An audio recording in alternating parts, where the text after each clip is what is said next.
Welcome back to LG Division, and today it's a special video where we are going to talk about the Game Awards, which happens in a few days from now.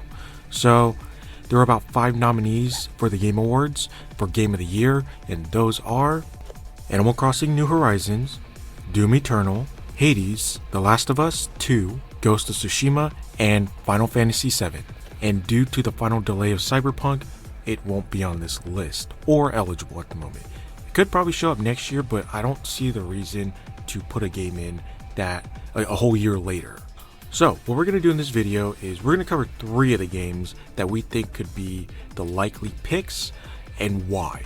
Okay, because I mean, we go through all of these games, we're going to have a whole 30-minute video, 30 minutes to an hour video on our hands.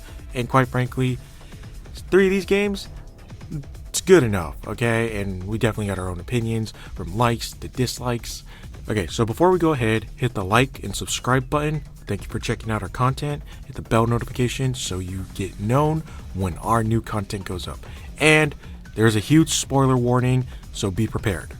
If you have not played any of these games and you don't want spoilers, you might want to pick a different video. So the Game Awards happens every year around December, and they pull the best games of that year up to November, they sort them out. And then we, the people, get to vote which ones. Also, what's really cool is when they have their combined orchestra for the Game of the Year playing themes from all those games nominated and putting them into one.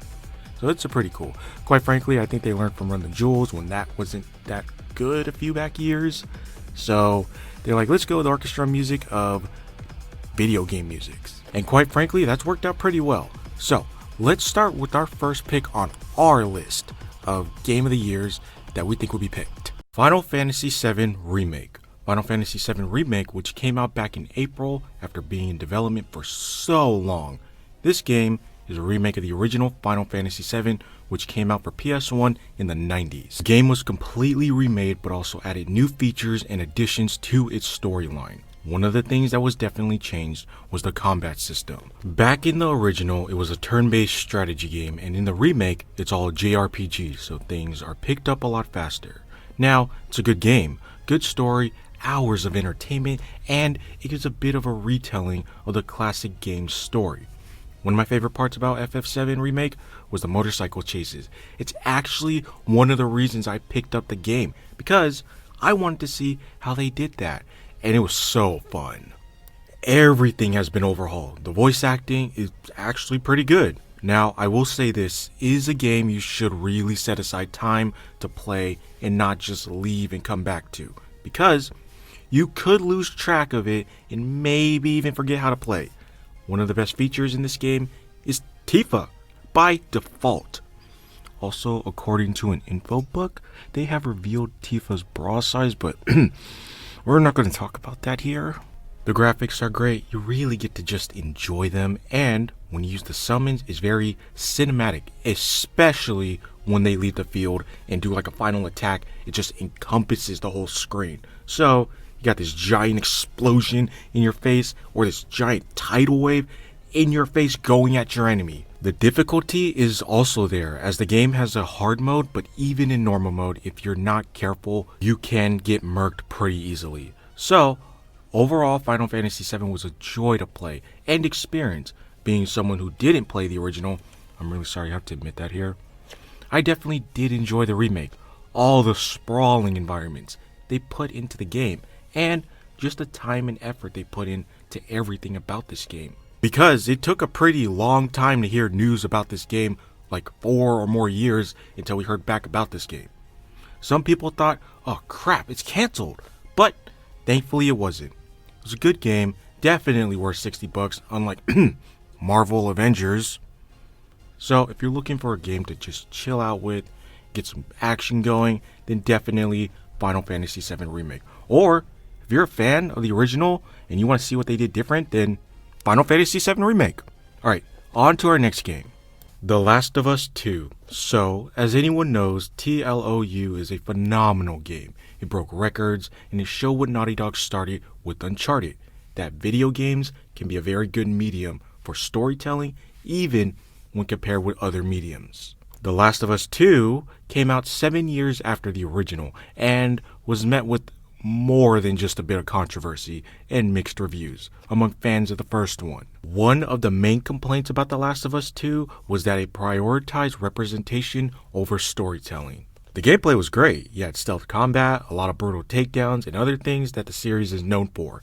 As far as representation goes, I get it, that certain groups, whatever they may be, like to be represented. But the thing is, when compared to the larger demographic, not a lot of gamers care about that. What they care about is entertainment. Whether that entertainment be through an engaging story or good gameplay, as long as they are entertained, they are happy.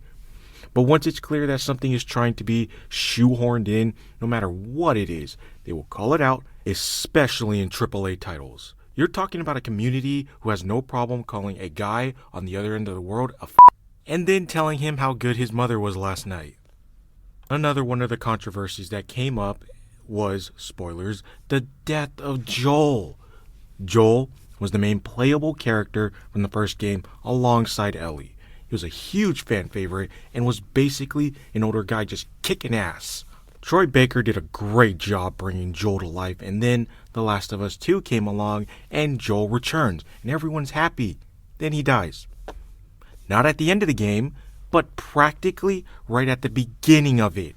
And he didn't go out in some blaze of glory. Instead, he was killed by some character named Abby who smashed his head in with a golf club right in front of Ellie. He was some generic, forgettable character. That didn't sit too well with fans, and when I saw it, I was like, this is some bull. The writer f***ed up big time. This in turn started another controversy, and that was the voice actress for Abby, Laura Bailey, started getting death threats online. This started a whole storm on Twitter. Then Naughty Dog responded. Yeah, it was a mess. As much as you may not like a character, you can't get angry at the actor. Separating the art from the artist goes both ways. The game got good reviews, but was rife with controversy, and yet it has been nominated for Game of the Year. And besides, controversy garners attention. I still think the writers f***ed up in killing Joel. Now, for our final nomination for Game of the Year, which will no doubt win, at least I hope. But I'm kind of torn between this and Final Fantasy VII. Ghost of Tsushima.